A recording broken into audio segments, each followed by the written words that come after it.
Numéro 130. Amène-les.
Sauver de la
d'entendre vos témoignages. Je reviens du champ de travail et j'entends quelqu'un témoigner.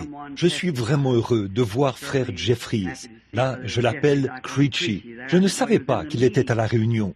Et je sais que ça a une grande importance pour vous aussi. Quand on revient du champ de bataille, où les lumières sont faibles, puis venir dans cette belle atmosphère où les chrétiens et tous les autres sont ensemble, dans la liberté de l'esprit. J'aime ça, où les gens sont libres, où ils se sentent libres. Il y a là quelque chose. On ne fait pas son guindé.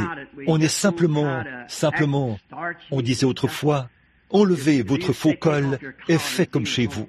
J'aime ça. Je suis sûr que c'est notre cas à tous, pas vrai? Une pensée m'a traversé quand je regardais ma fille Rebecca. Je me souviens d'une fois, je m'étais absenté pour aller à des réunions. Elle était toute petite à l'époque. Elle a une petite sœur, de 4 ans sa cadette. Ainsi donc, Becky a les yeux bleus, et elle est assez grande, et Sarah avait les yeux bruns, et elle était plutôt petite. Toutes les deux étaient donc les filles à papa. J'aime vraiment les enfants, et le Seigneur m'a donné de braves enfants. Donc, elles avaient hâte de me revoir. Quand j'allais rentrer, elles voulaient jouer un peu avec moi. Alors, leurs yeux piquaient, parce que le marchand de sable est passé, et elles ont dû aller au lit vers minuit ou 1 heure. Et mon avion n'a atterri, disons, que vers 2 ou 3 heures du matin. Je suis allé me coucher, mais je n'arrivais pas à trouver le sommeil. Je suis simplement allé au salon et je me suis assis dans le fauteuil. C'est en quelque sorte une petite blague que je raconte à leur sujet. Et c'était Au bout d'un moment, le jour s'est levé, et Rebecca, là, s'est réveillée. Elle savait que je devais être à la maison, et elle a jeté un coup d'œil et a vu que Sarah dormait encore. Alors, elle a regardé là et m'a vu assis dans la pièce. Et voici qu'elle est arrivée, aussi vite qu'elle le pouvait. Puis, elle a sauté sur mes genoux et m'a enlacé de ses 2 bras. Et à peu près au même moment, Sarah, sa petite sœur, s'est réveillée. Eh bien, elle a regardé, mais Becky l'avait déjà devancée. Je compare un peu cela à l'Église, qui existe depuis longtemps. Becky était plutôt mince. Elle avait de longues jambes. Elle pouvait facilement s'asseoir sur mes genoux, et ses 2 pieds touchaient le sol. Elle était bien équilibrée, vous savez. Je le dis un peu par rapport à notre frère méthodiste qui est ici. Ils sont là depuis longtemps, vous savez, et ils ont un peu grandi. Eh bien, Sarah était un peu petite, et je ne sais pas si vos enfants le font ou pas. Les miens le font. L'un, quand le plus âgé reçoit quelque chose de nouveau, cela passe ensuite au suivant, puis au suivant. Et Sarah portait le pyjama de Becky, et c'était un de ces pyjamas à pattes de lapin qu'ils avaient l'habitude de porter, vous savez. C'était plutôt grand, et ses petits pieds ne pouvaient pas vraiment remplir ses pattes. Elle s'est donc mise à traverser la maison, et Rebecca m'entourait de ses bras. Elle s'est retournée, a regardé Sarah et a dit, « Sarah, ma sœur, je veux que tu saches que je suis arrivée ici la première. »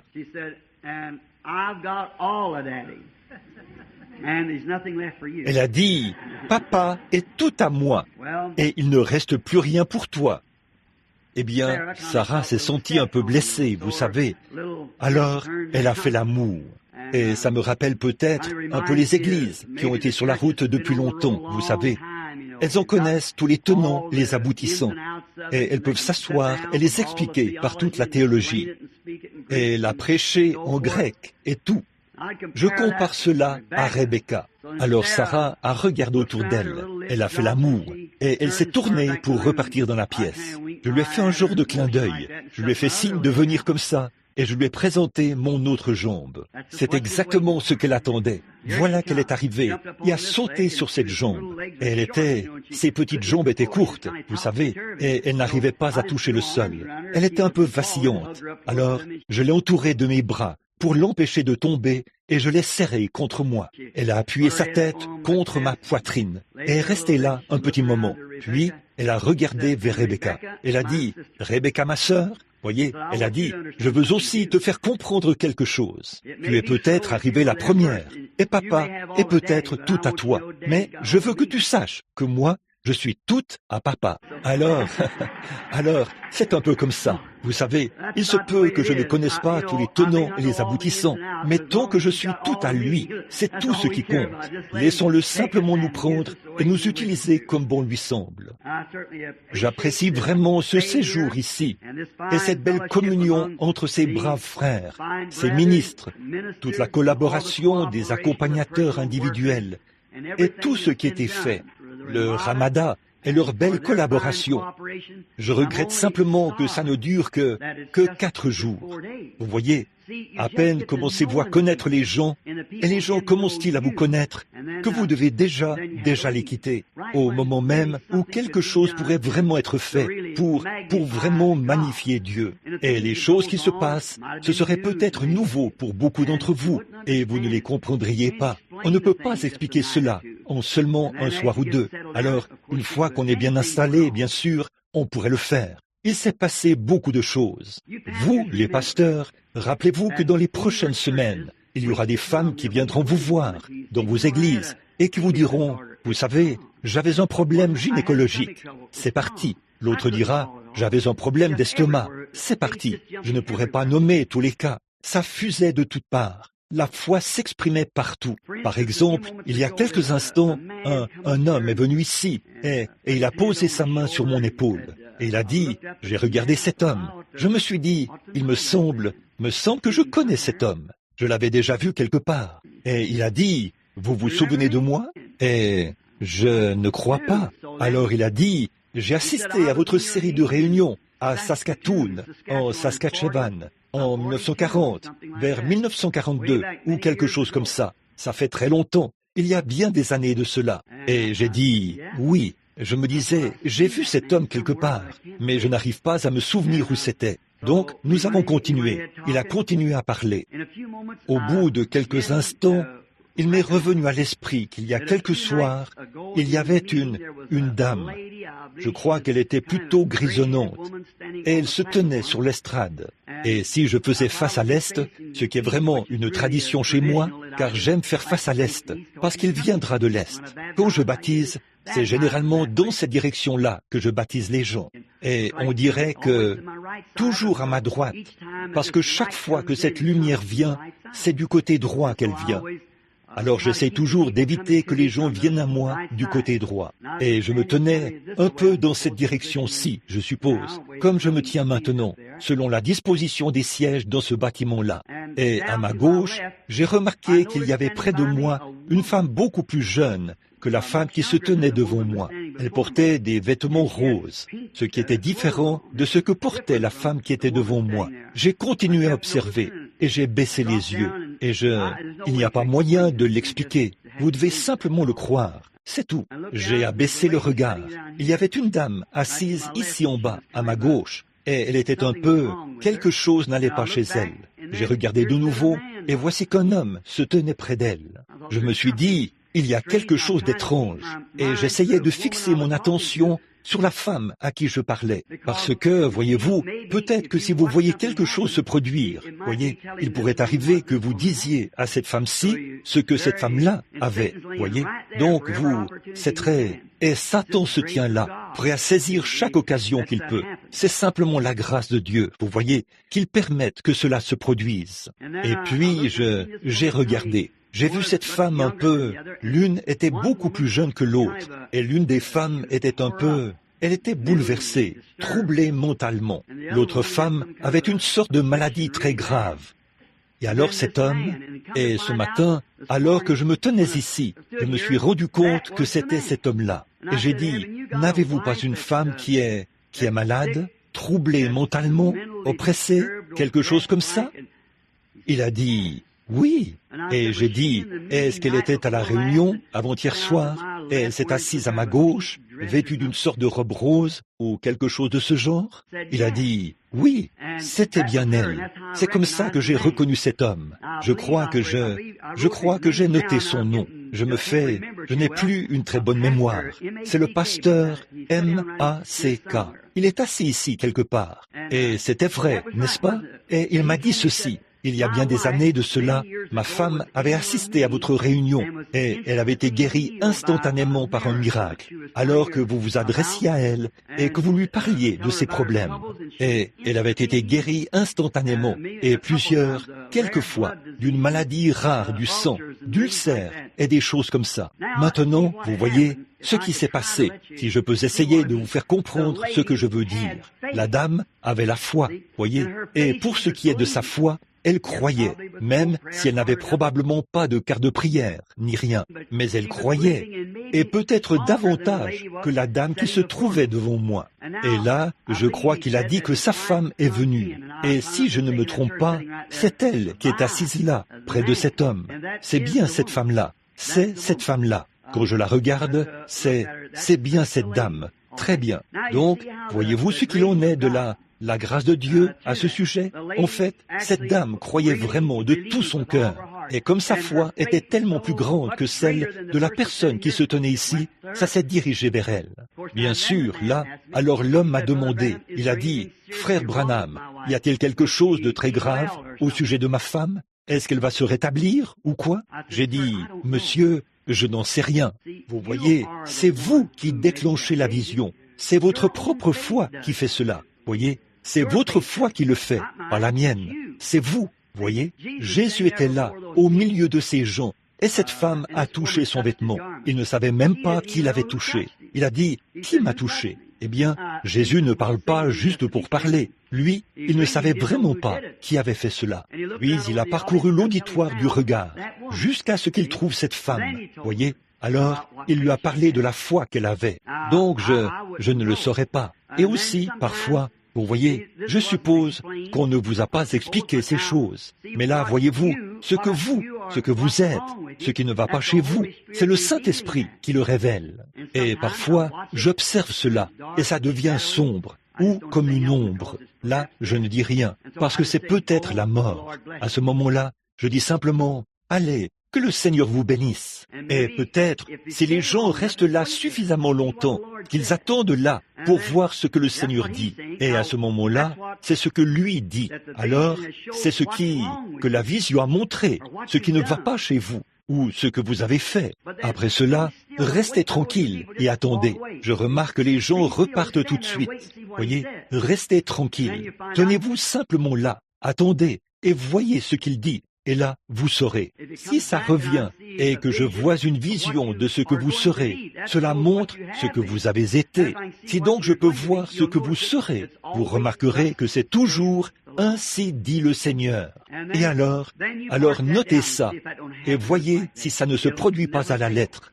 Ça ne faillira jamais. Si une vision, voici ce en quoi j'ai confiance. Si la vision venait et me disait ce matin que George Washington allait ressusciter du cimetière présidentiel, qu'il faut que j'aille là-bas pour le réveiller, j'inviterais le monde entier à venir voir cela se produire. C'est vrai, ça ne faillirait pas. Ça ne peut pas faillir.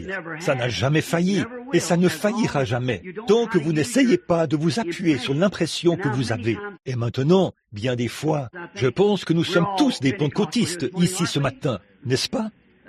Bien des fois, j'ai l'impression que les gens s'emballent. Vous voyez, ils ont l'impression que le Seigneur a dit telle et telle chose. Et vous la dites, alors qu'en réalité, ce n'est pas le cas. Et ce serait faux de faire de telles déclarations. Voyez, attendez d'être certain que Dieu a vraiment parlé, et ce sera parfait à tous les coups. Mais si vous avez simplement l'impression que vous devez le dire, vous pouvez très bien le dire. Mais, et quand vous le faites, ça produit une sorte d'imitation charnelle.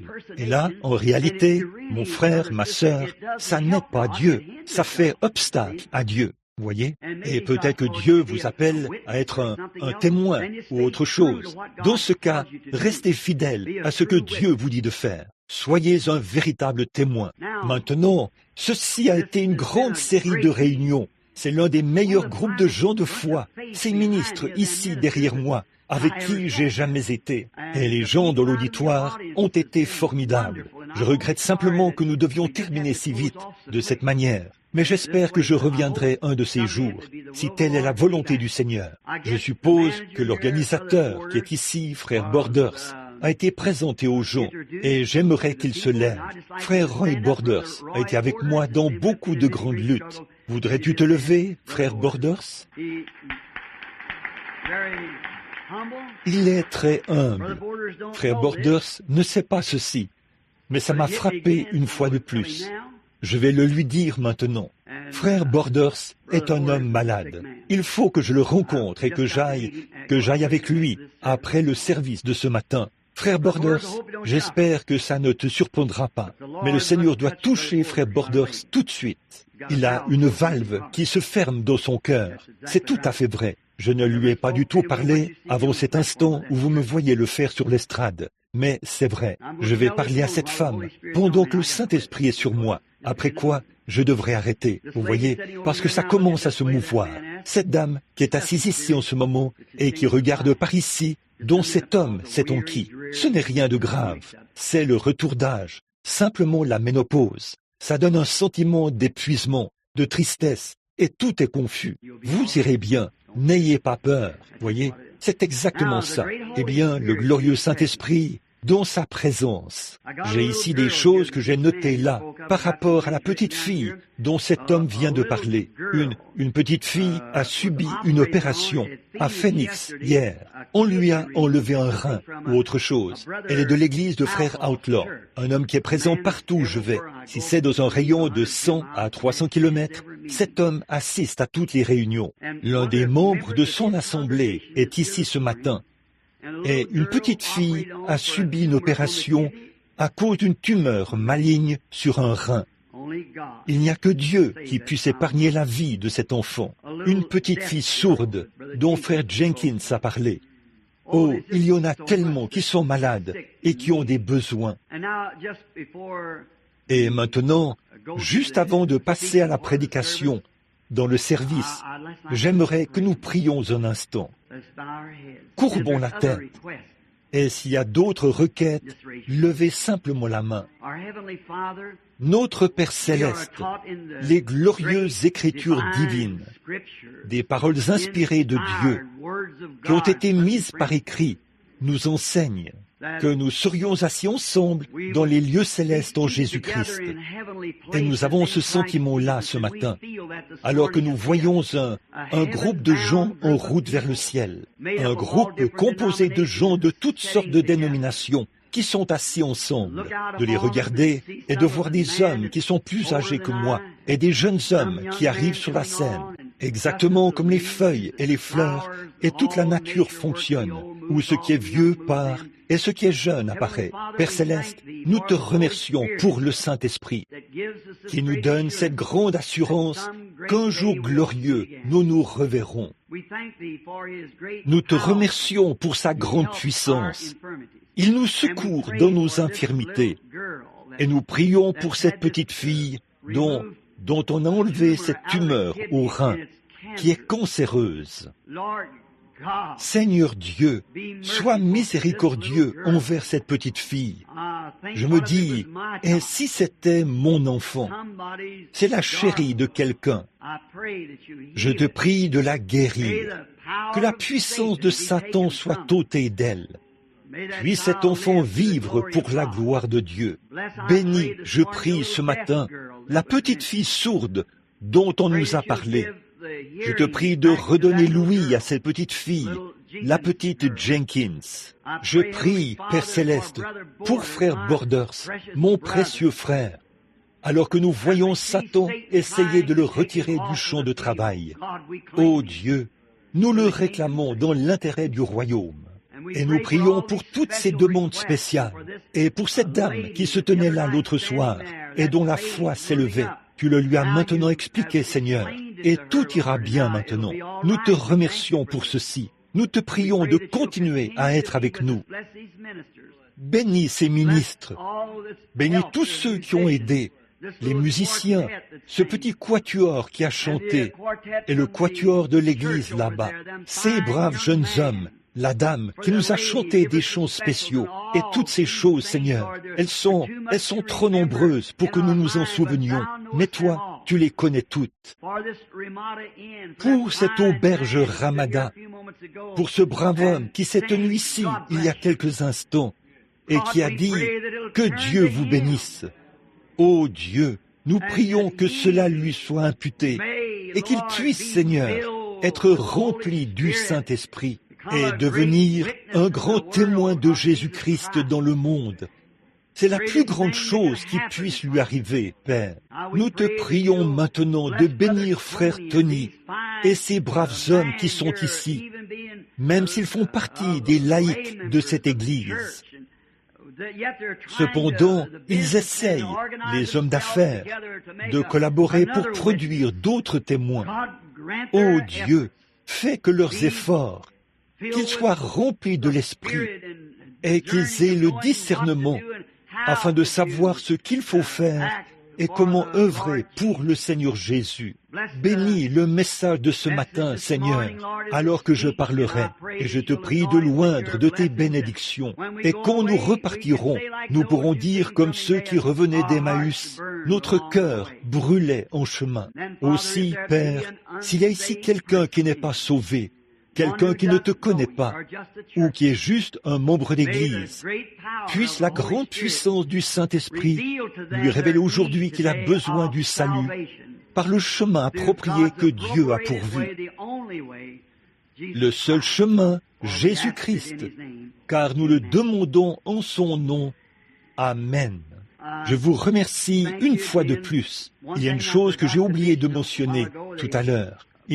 Frère Tony, alors qu'il se dirigeait vers la voiture hier soir, il a dit, j'ai dit, je ne regarde jamais. Je suis dans le ministère depuis environ 33 ans maintenant. J'ai été pasteur du tabernacle à Jeffersonville pendant 17 ans. Je n'ai jamais reçu un seul sou en guise de salaire. Et je n'ai jamais ramassé d'offrande de toute ma vie. Je n'en ai jamais ramassé et je n'ai aucune intention d'en ramasser une un jour. Et hier soir, frère Tony a dit qu'il s'était... J'ai dit, avez-vous couvert les dépenses? L'entente que nous avions quand j'ai rencontré ce brave frère, Brock, et est-ce que je l'ai bien prononcé?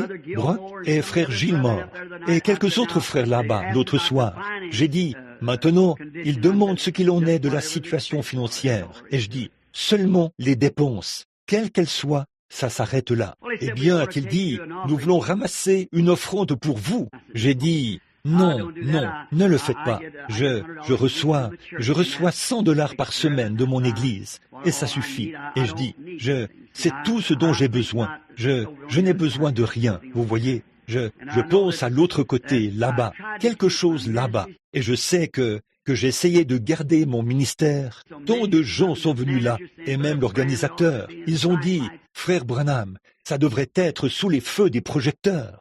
Et la présidente de la distillerie Four Rose Whiskey est venue à notre église il y a quelque temps, et elle a emmené sa fille. Elle a dit, oh, la jeune fille voulait être guérie.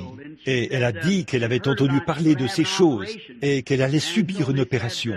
Et alors, on a dit, oh, elle voulait venir ici. Elle ne voulait pas être opérée. Eh bien, elle est entrée en vitesse pendant que je prêchais. Elle voulait qu'on prie pour elle sur le champ. Il fallait que ce soit fait sur le champ. Eh bien, elle ne pouvait pas rester. Sa mère était à ses trousses. Alors, sa mère est entrée par l'arrière de la salle et s'est assise avec cet air arrogant. Alors, nous sommes allés là. Nous avons prié pour la jeune fille. Puis, nous sommes revenus. Eh bien, quelques jours plus tard, le médecin avait dit, il a dit, voyons, c'est un tas d'absurdités. Il a dit, mais elle a dit, non, je me sens bien, je n'ai pas d'appendicite, je vais très bien. Et donc, ils ont continué comme ça pendant 4 ou 5 jours.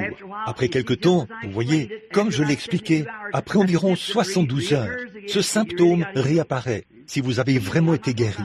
Voyez, la guérison. Je ne parle pas de miracle. Et les symptômes ont réapparu, parce que l'appendice s'est mis à enfler. Et le médecin a dit, là, vous voyez, maintenant, vous feriez mieux d'aller chercher de nouveau ce prédicateur exalté. Et donc, il refusait de pratiquer l'opération. Mais bien sûr, puisqu'il y avait environ $1 500 en jeu, il était disposé à le faire.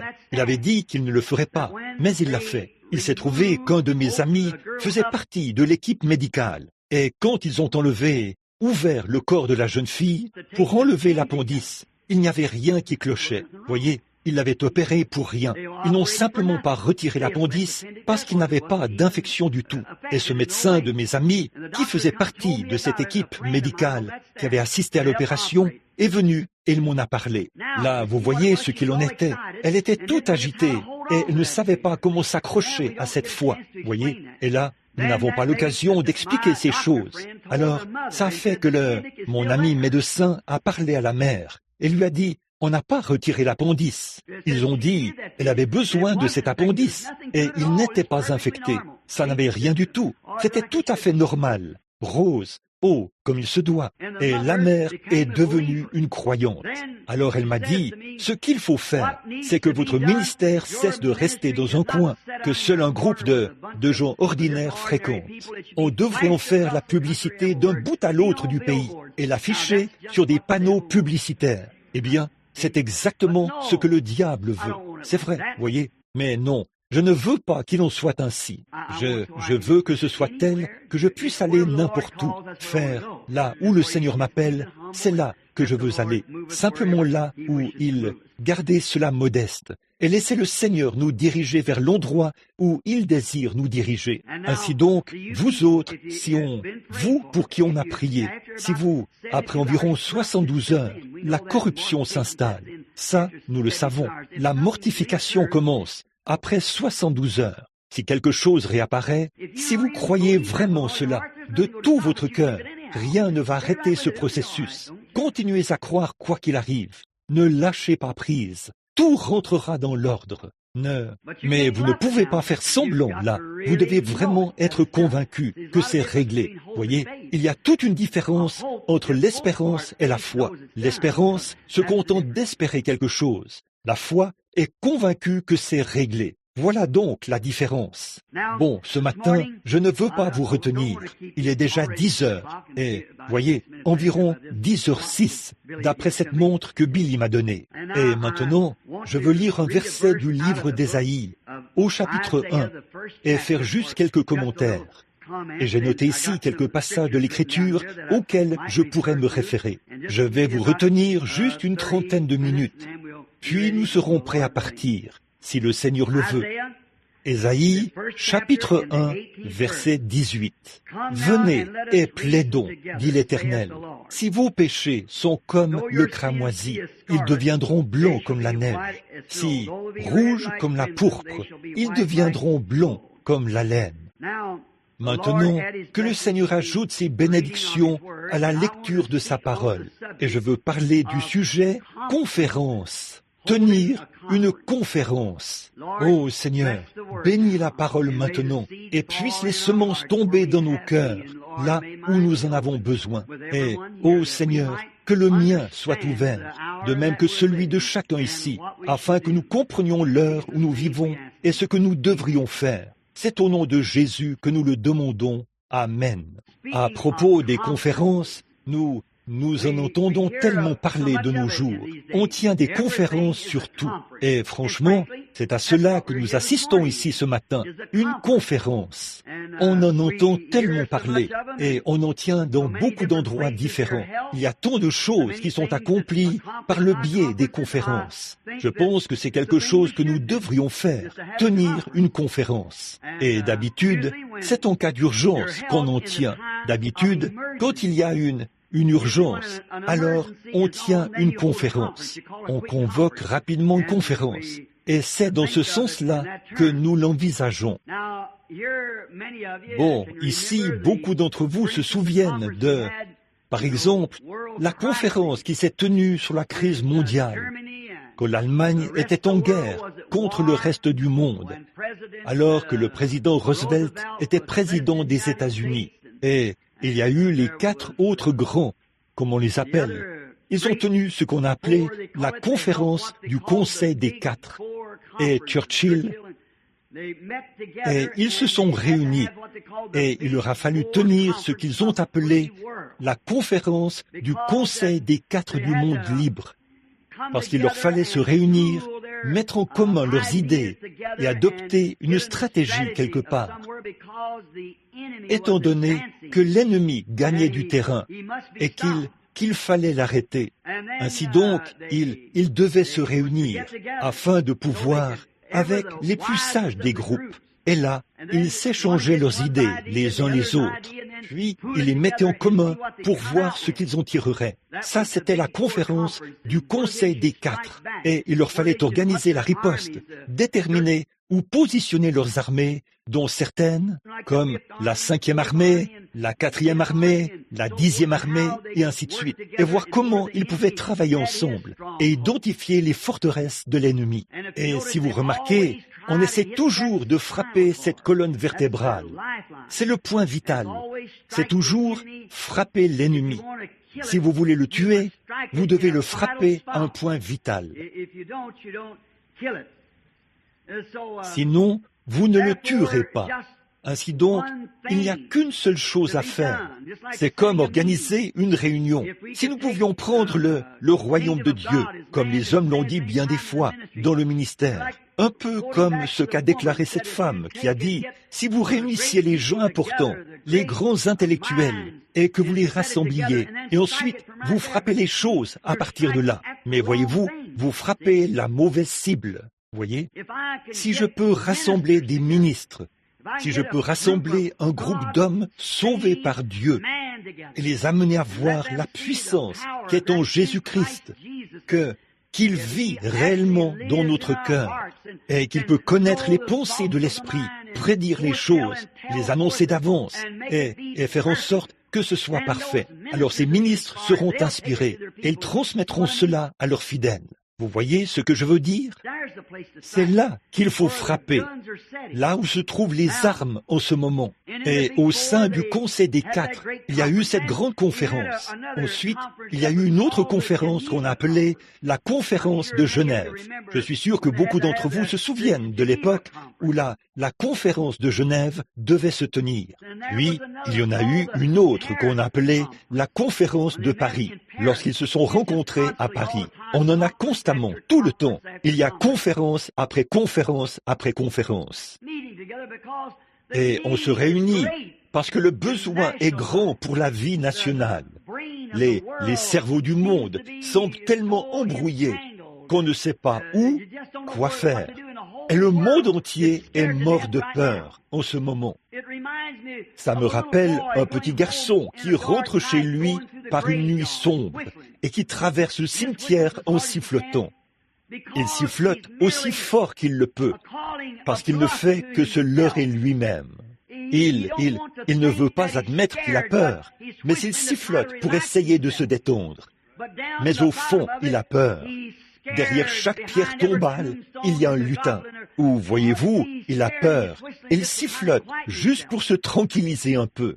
Et c'est pour ça qu'aujourd'hui, nous entendons tellement de balivernes à la radio et à la télévision. Des hommes qui ont du talent, des chanteurs comme Ernie Ford et Elvis Presley. Ces jeunes hommes qui vendent leurs droits d'aînesse pour un plat de lentilles. Ils vont là et tout ce qu'ils ont à faire, c'est d'être un blagueur ou faire des boutades ou quelque chose comme ça pour faire rire le public américain, alors qu'ils savent qu'ils essaient simplement de les tranquilliser. Et vous savez qu'au-delà de tout cela, nous savons que le jugement est proche. C'est vrai, autant regarder les choses en face. Nous sommes au bout du chemin, frères. Toutes les plaisanteries d'Ernie Ford, le rock'n'roll d'Elvis Presley et toutes ces choses, c'est un autre festin de Nebuchadnezzar. Ça ne servira absolument à rien. Le jugement va frapper. Cette nation est arrivée au même point que Sodome et Gomorrhe. Et si Dieu, qui est juste, laissait ce pays s'en tirer avec ce qu'il fait maintenant, en tant que Dieu juste, il aurait l'obligation morale de ressusciter Sodome et Gomorrhe et de s'excuser de les avoir brûlés. C'est vrai, si nous nous en tirons sans jugement. Mais souvenez-vous, ça s'en vient pour nous. Fuyez vers le rocher aussi vite que vous le pouvez. Ne remettez pas cela plus tard. Ne prêtez pas attention à toutes ces choses. Adhérez à l'église et au credo et ainsi de suite. Faites comme ces frères méthodistes-ci. Fuyez vers le rocher jusqu'à ce que quelque chose fasse écho, que vous voyez le reflet de Christ. Il se peut que cela vous fouette un peu. Aux temps anciens de la Bible, quand de nos jours, ici, dans cet état aurifère de l'Arizona, autrefois, ils ont maintenant de hauts fourneaux pour faire fondre le fer et la pyrite, ce qu'on appelle l'or des fous, afin de les détacher de l'or véritable, grâce au haut fourneau. Autrefois, le seul moyen qu'ils avaient de le séparer, c'était de le battre. On battait l'or avec un marteau, comme le font les Indiens. Et le seul moyen pour le batteur de savoir que l'or était prêt, c'était quand il l'avait débarrassé de toutes les impuretés, à force de le battre. Il le battait, puis le retournait, et le battait encore et encore, jusqu'à ce qu'il en ait fait sortir toutes les impuretés. Lorsqu'il voyait sa propre image se refléter dans l'or, il savait à ce moment-là que toute la saleté, le fer et les matières étrangères étaient sorties de l'or. Et c'est ce que Dieu essaie de faire avec son Église. C'est de la battre jusqu'à ce que tous les credos, les absurdités et toute la mondanité en soient expulsés, de sorte qu'elle reflète la vie de Jésus-Christ. Souvenez-vous, l'Église. Je viens tout juste de terminer une grande série de réunions chez moi, où les 6 sceaux et ce 6e sceau, ou les 7 sceaux, et le 6e traitait de la purification de l'Église. L'Église, bien sûr, passera par la période de la tribulation pour sa purification, mais l'épouse sera enlevée. Il y a une différence entre l'épouse et l'Église. J'espère que je n'entre pas dans les choses doctrinales, là. Si je dis quelque chose que vous ne croyez pas, eh bien, faites comme moi, que je mange de la tarte aux cerises. J'aime la tarte aux cerises, mais quand je tombe sur un noyau, je ne jette jamais la tarte, je ne jette que le noyau. Donc, faites la même chose. Quand on mange du poulet et qu'on arrive sur l'os, on ne jette pas le poulet, on ne jette que l'os. Si je dis quelque chose que vous ne croyez pas, jetez simplement l'os. Voyez-vous? Bon, mais il y a des urgences, des crises sont en cours, et on demande constamment au président d'assister à la finale, aux conférences. Ils doivent se rencontrer pour ceci ou cela, et Cuba provoque une crise. Alors, il leur faut convoquer une conférence. Puis, quelque chose d'autre éclate.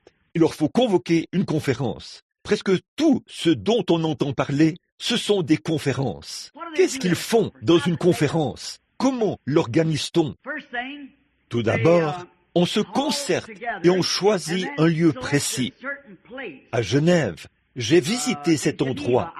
C'est un site grandiose, une ville magnifique. Et d'habitude, on essaie de choisir un site qui inspire pour s'y rencontrer. Alors on sélectionne ce lieu de rencontre, puis on fait venir tous les grands hommes dans ce lieu. Et on fait, je n'ai pas noté cela ici. Comment appelle-t-on cet endroit où nous sommes allés en Suisse, Billy, là où c'était à Genève, n'est-ce pas? Et je pense que c'était une belle contrée. Je n'ai pas noté le nom de cette conférence, mais je me souviens que j'y suis allé. Ils se réunissent dans ces endroits, puis ils sélectionnent les meilleurs qu'ils peuvent et travaillent là-dessus. Bon, ça, c'est le monde. Et tout ce qui est mauvais, tout ce qu'il y a de mauvais dans le monde, c'est un type de ce qui est bien. Eh bien, le péché lui-même n'est que la justice pervertie. Or, il n'y a qu'un seul créateur, et c'est Dieu. Et Satan n'est pas un créateur. Il n'est qu'un pervertisseur de la création originelle. Un mensonge, c'est la vérité déformée. L'adultère, c'est l'acte juste qui est mal utilisé. Tout est toujours une perversion de ce qui est bien. Satan peut pervertir, mais il ne peut pas créer. Voyez? Et souvenons-nous que le mal, un mensonge, ou tout ce qui est péché, c'est la justice pervertie. Nous voyons donc que Satan utilise toujours un type pour ce qu'il va faire, de ce que Dieu a fait. Par exemple, comme bon nombre de gens qui voient les réunions, ils disent « c'est de la télépathie » ou « cet homme il s'appelait comment? Simon, le magicien » et des choses de ce genre. Voyez, pourquoi, quand vous voyez agir un spirit ou un démon, ce n'est qu'une perversion de la vraie chose, de la chose authentique que Dieu possède. C'est vrai, le voyez-vous? Et les hommes devraient avoir suffisamment de connaissances, être assez spirituels pour pouvoir discerner le vrai du faux. Avez-vous déjà entendu parler d'un spirit qui chasse les démons et qui guérit les malades et qui prêche l'évangile? Et c'est à leurs fruits qu'on les reconnaît. Voyez, Ils ont un petit kiosque quelque part dans un coin. Ils lisent les lignes de votre main, devinent 4 ou 5 choses, et une douzaine de choses sont fausses. Et voilà, c'est ça, vous voyez, c'est juste une perversion. Ils essaient de détourner l'esprit des gens qui sont mal en point du vrai et de l'authentique Saint-Esprit, là où nous pouvons nous asseoir ensemble dans les lieux célestes. Et Christ nous révèle ce que nous devrions faire. C'est ainsi que devraient être les églises. Les gens qui parlent en langue, je veux simplement dire ceci, parce que je suis votre Père, pour ainsi dire. Je vais jouer ce rôle ce matin. Voyez, nous avons quelque chose de glorieux, mais je crois qu'on ne représente pas cela comme il faut, voyez, et cela se vendra tout seul si c'est parfaitement bien représenté. En fait, je pense qu'il y a beaucoup de méthodistes, de baptistes et de presbytériens qui aimeraient avoir ceci, mais c'est la façon dont nous le leur présentons. Voyez? Eh bien, si vous voyez quelqu'un qui construit une maison et qui plante des clous avec le marteau qu'il a à la main, vous allez le voir. Vous avez une machine dans laquelle vous pouvez mettre un demi-tonneau de clous. Planter des clous comme ça 2 fois plus vite et faire un meilleur travail. Si vous allez le voir et que vous vous mettez à dire « Ah, que faites-vous? C'est dépassé, ça. Ce n'est pas comme ça qu'on fait. Vous vous y prenez mal. Voilà, j'ai une machine qui peut le faire. » Vous venez tout juste de gâcher votre vente. Vous, les hommes d'affaires, vous le savez, vous avez gâché votre vente. La chose à faire, c'est d'aller vanter son travail, lui dire combien il est bon en construction, et ensuite lui présenter le produit. Si c'est un bon produit, il se vendra tout seul. Vous, les vendeurs, vous le savez. Et vous savez qu'il n'y a rien de mieux que le baptême du Saint-Esprit. Il n'y a rien de mieux qui ait été donné à l'homme, qui vient du ciel, si ce n'est le Saint-Esprit. Mais voyez-vous, nous essayons de terrasser l'autre homme. Essayons donc de le relever un peu et de l'entourer de nos bras et de lui faire savoir que la couverture s'étend sur toute la largeur du lit. Voyez, tenons ce genre de conférence-là. Voyez-vous, donnons-lui aussi un peu d'espace, puisqu'après tout, il a lutté. Bon, mais voyez-vous, bien des fois, dans nos églises, nous permettons aux gens de se lever, même si la prédication est en cours, de parler en langue, de faire un appel à l'autel. Quelqu'un parle en langue, et quelqu'un en donne l'interprétation. En fait, l'un d'eux, je crois que la personne parle vraiment en langue. Mais je crois que l'autre prophétise plus ou moins, parce que l'un parle en langue pendant peut-être 5 minutes, et l'autre donne 4 mots en guise d'interprétation. Voyez, il faut que ce soit dans le même ton, que les voix montent et descendent de la même manière. Et là encore, s'ils le disent et que cela ne s'accomplit pas, alors débarrassez-vous de ce mauvais esprit. Vous ne voulez pas de ça. Dans mon tabernacle, quand quelqu'un parle comme ça, il a intérêt à ce que cela arrive. On met cela par écrit. Si ce qu'ils disent ne s'accomplit pas, on chasse d'eux ce mauvais esprit. Il faut que ce soit exact, pas une redite. Jésus a dit, n'usez pas de vaines redites, comme les païens. Il faut que ce soit quelque chose qui s'adresse directement à quelqu'un, ou pour aider l'Église, ou pour aider la cause. On note cela, et si ce n'est pas les gens qui parlent en langue, et ceux qui ont ces grands dons pour aider le corps de Christ, ils se rencontrent des heures avant même que nous arrivions là-bas, et le Saint-Esprit agit à travers eux. Ensuite, on dépose cela sur la chair, et nous annonçons ce qu'ils ont dit ici. Et si les choses n'arrivent pas exactement comme il était dit qu'elles arriveraient, alors ils ne peuvent plus le faire tant que ce mauvais esprit n'est pas sorti d'eux. Vous dites, eh bien, frère Branham, ça... Eh bien, regardez, je dois me tenir ici. Je n'aurai pas peur, parce que c'est Dieu. Il faut que ce soit vrai à tous les coups ici.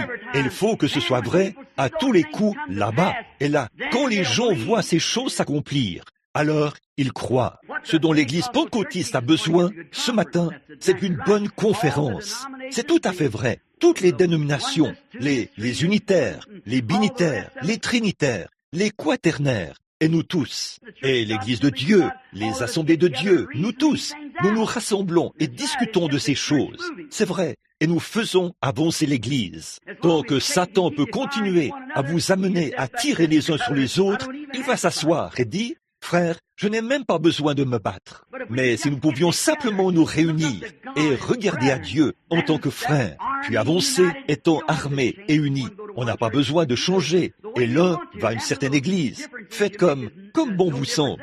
De toute façon, ces petites distinctions que vous faites ne changent rien du tout. Dieu a donné à chacun de vous le Saint-Esprit.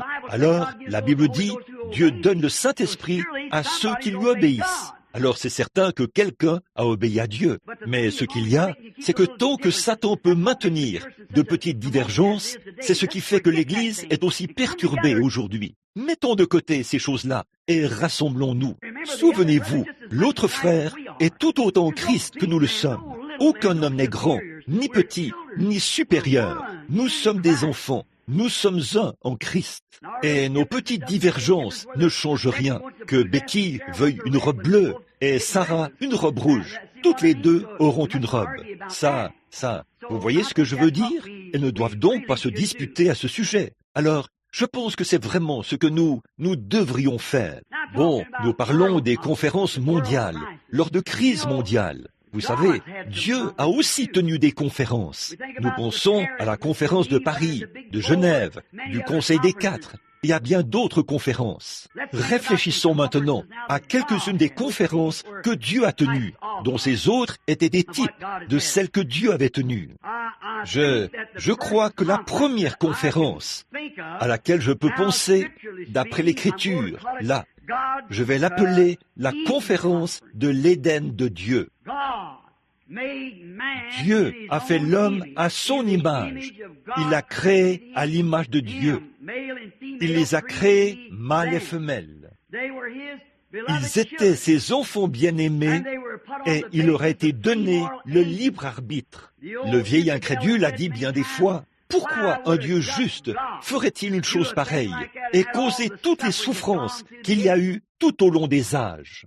Dieu n'a pas fait cela. C'est l'homme qui l'a fait lui-même.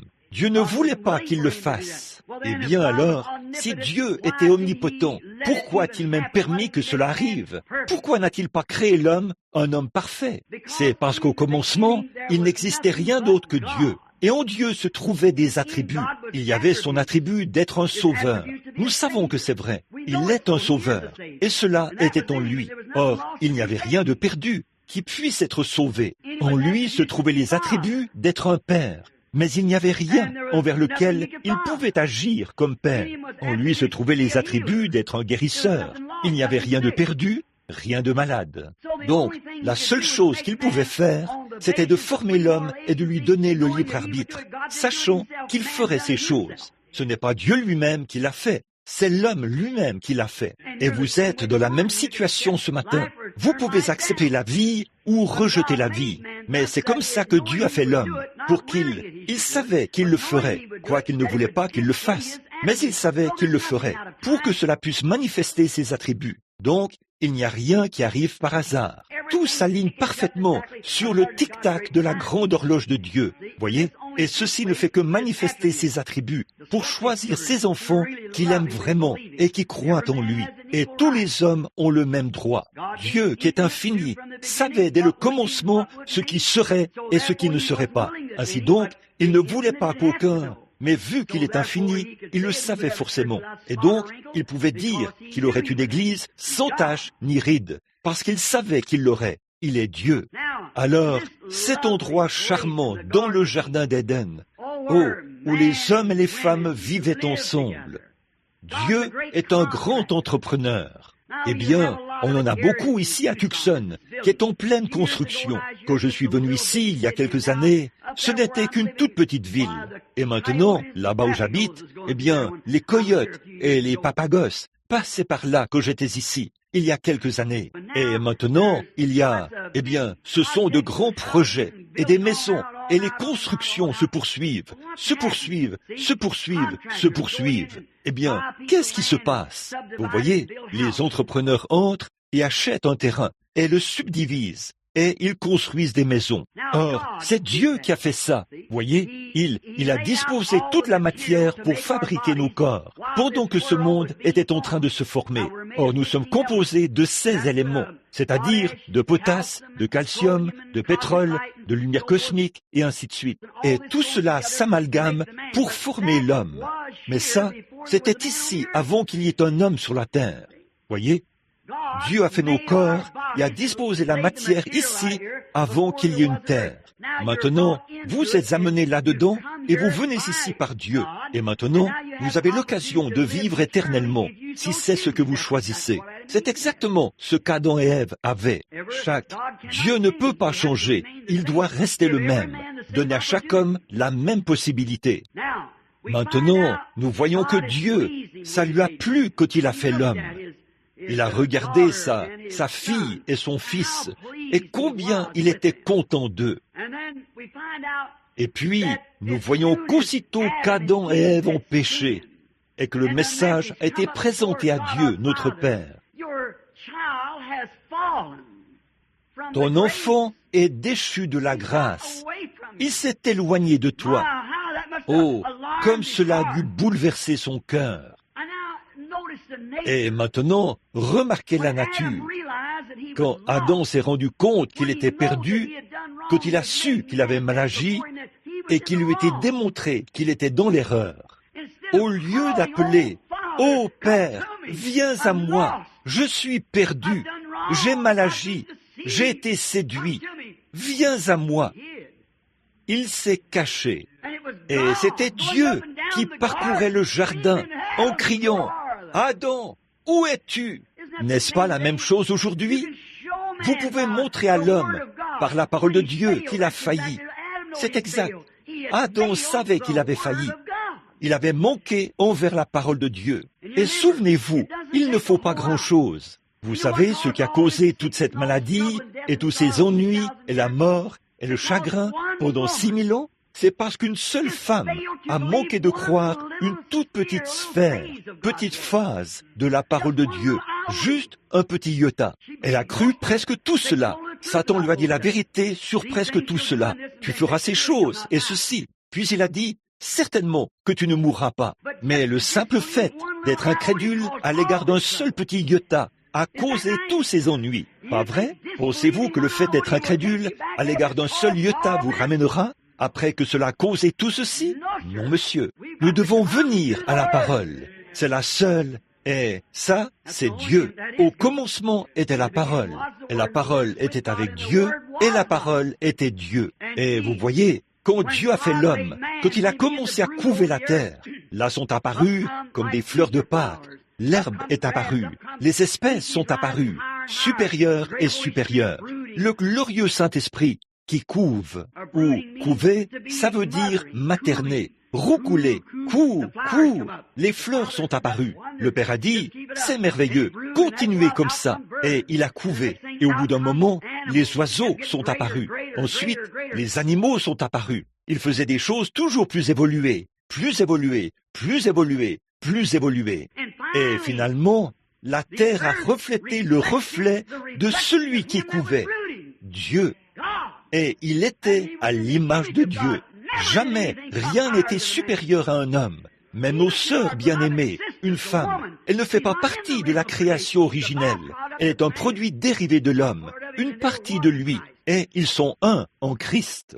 Oh, quelle grande leçon nous avons ici même, devant nous, en ce moment, sur laquelle nous pourrions passer des heures pour y mettre de la lumière. Remarquez, maintenant, nous voyons qu'à ce moment-là, quand cet homme a reflété Dieu, alors Dieu est descendu dans son propre reflet, sous la forme de l'homme, Jésus-Christ. Et Dieu était en Christ, le Dieu en Christ, qui se reflète sur la terre, ce qu'il était, un sauveur, un Dieu, un guérisseur.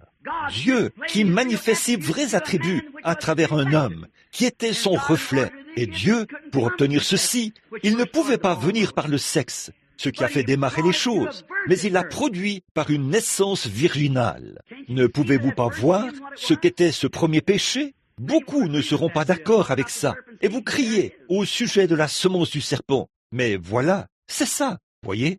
Maintenant, le reflet, Dieu qui se reflète en Christ.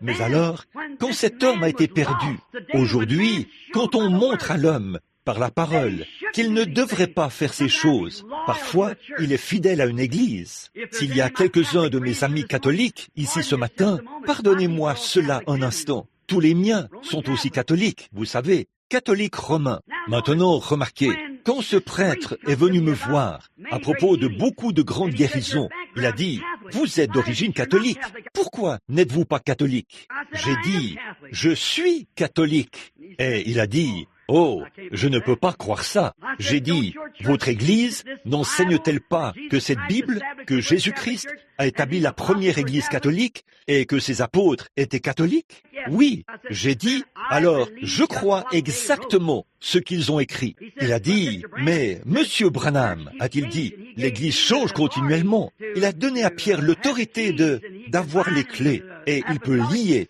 et la succession apostolique des papes et ainsi de suite. J'ai dit, j'ai tous vos écrits, ou la plupart, là-dedans, les réalités de notre foi, et ainsi de suite. Mais j'ai dit, regardez, si ces hommes qui ont écrit cette Bible ont marché côte à côte avec Jésus, disons qu'ils étaient catholiques et qu'ils ont écrit cette Bible, ne pensez-vous pas qu'ils en seraient plus longs sur la volonté de Dieu et les commandements de Dieu que ce groupe de gens modernes ferait aujourd'hui? Et j'ai dit, remarquez, si c'est l'Église, alors quand ils ont obéi à ce que Dieu a dit à l'origine, et c'est la parole de Dieu, regardez les miracles et les signes, et ainsi de suite, qu'ils ont opérés, et vous n'en avez pas du tout aujourd'hui. C'est une preuve que Dieu n'est pas avec vous. Il a dit, Monsieur Branham, nous ne sommes pas censés nous disputer. J'ai dit, Monsieur, je ne me disputerai avec personne. Je vous demande simplement quelque chose. Ensuite, j'ai parlé du Concile de Nicée, et ainsi de suite. Il a dit, nous ne devons pas nous disputer. Il a dit, vous essayez de parler d'une Bible, d'une parole. Il a dit, Dieu est dans son Église. Ça, c'est ce que l'Église était. Ceci, c'est ce qu'elle est aujourd'hui. Nous sommes censés écouter l'Église aujourd'hui. J'ai dit, Dieu est dans sa parole. Il a dit, Dieu est dans son Église. J'ai dit, il est dans sa parole. Et si la parole n'est pas dans l'Église, alors Dieu n'est pas dans l'Église. Parce que la parole est Dieu. Et j'ai dit, d'ailleurs, croyez-vous à l'Apocalypse? Ce qui signifie révélation, c'est le grec. Croyez-vous que l'Apocalypse est inspiré? Il a dit, certainement. J'ai dit, alors Jésus-Christ lui-même a dit dans l'Apocalypse que quiconque retranchera une seule parole de ceci ou y ajoutera une seule parole, sa part sera retranchée du livre de vie. Alors, comment pouvez-vous dire que vous avez l'autorité de retrancher, d'ajouter ou de faire ce que vous voulez, alors que le fondateur de l'Église chrétienne, Jésus-Christ, vous l'a interdit? Vous ne pouvez pas le faire. Voyez? Oh, l'heure, le temps prodigieux dans lequel nous vivons. Et quand on dit aux hommes leur erreur, au lieu d'essayer de revenir et de dire « Père, j'ai tort, pardonne-moi », ils se cachent encore derrière les feuilles de figuier. Les feuilles de figuier, c'est ce qu'ils ont cousu ensemble eux-mêmes. Et ils ont essayé le mot religion signifie une couverture. Et ils ont essayé de se faire une couverture faite à la main. Et l'homme n'a pas encore changé aujourd'hui. Donc, Dieu a dû convoquer une conférence. Et il devait rencontrer sa personne, son enfant. Et souvenez-vous, ces commandements étaient « Le jour où tu en mangeras, ce jour-là, tu mourras. » Et Dieu ne peut pas défier ses propres lois et être juste. Il a donc fait un grand abîme entre lui et l'homme.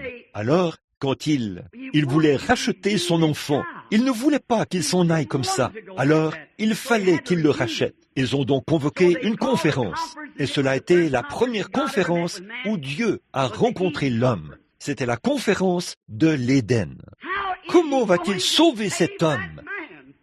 Que peut-il faire pour ramener à lui ses enfants perdus? Et souvenez-vous, sa première décision est parfaite. Toujours. Si ça avait été des credos, des feuilles de figuier, il aurait dit, « Adam, tu as fait ce qu'il fallait. Sors de derrière les arbres. Je pense que tu es un homme sage. Tu me reflètes parce que tu es sage. Tes feuilles de figuier, c'est ce qu'il faut. » L'homme essaye encore cette feuille de figuier. Mais Dieu a pris une décision. Et la décision, c'était que quelque chose devait mourir.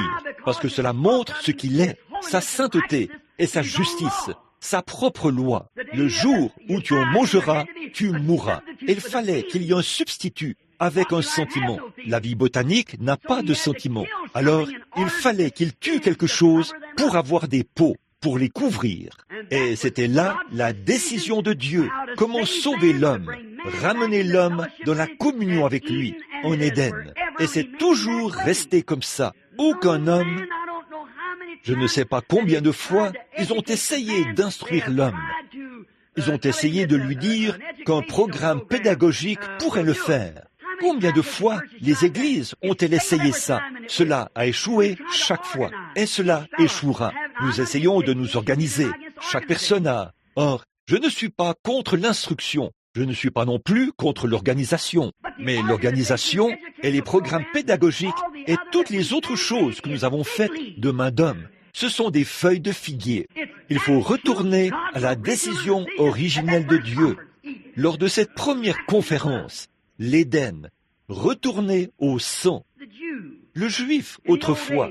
Maintenant, je vais en arriver aux pentecôtistes, juste pendant quelques minutes. Autrefois, quand Dieu acceptait ce substitut, comme le juif avait l'habitude de descendre la route avec son taureau au pelage bien lissé, il disait, tu sais, je suis un pécheur, Jéhovah exige que j'offre du sang. Donc, il va chercher son agneau ou son taureau, il l'apporte au souverain sacrificateur, au temple, et il pose ses mains sur son sacrifice.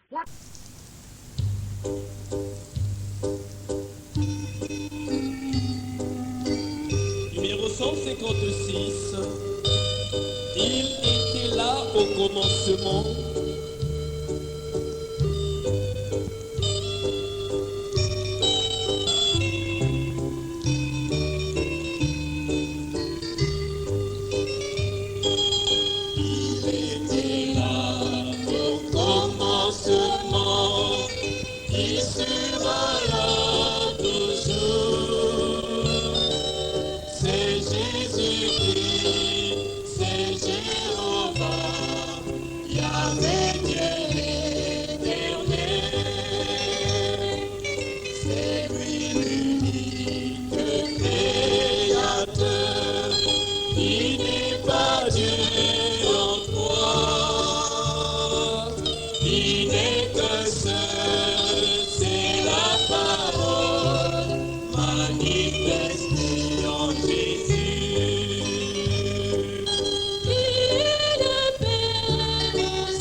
Le Créateur, c'est lui.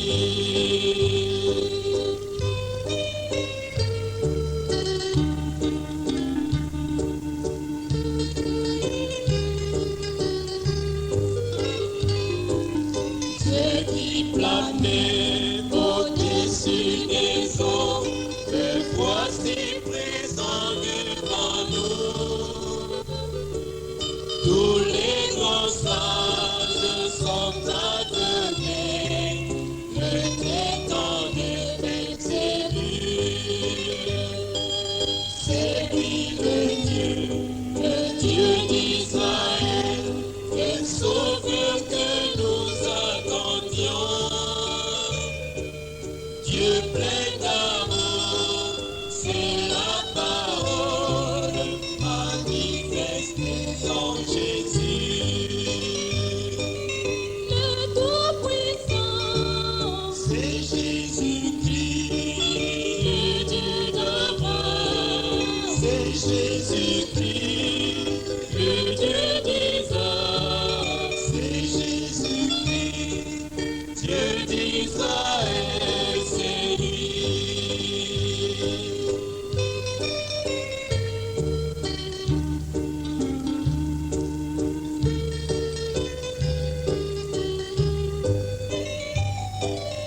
Il avait parlé par les prophètes, il est venu sur terre. Les gens du monde l'ont rejeté, le Créateur.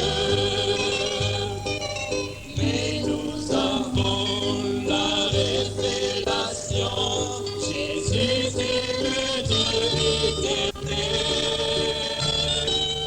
qui est promis pour nous sauver et nous donner la vie. Le Dieu de force, c'est Jésus-Christ. Dieu de l'unité, c'est Jésus-Christ. Dieu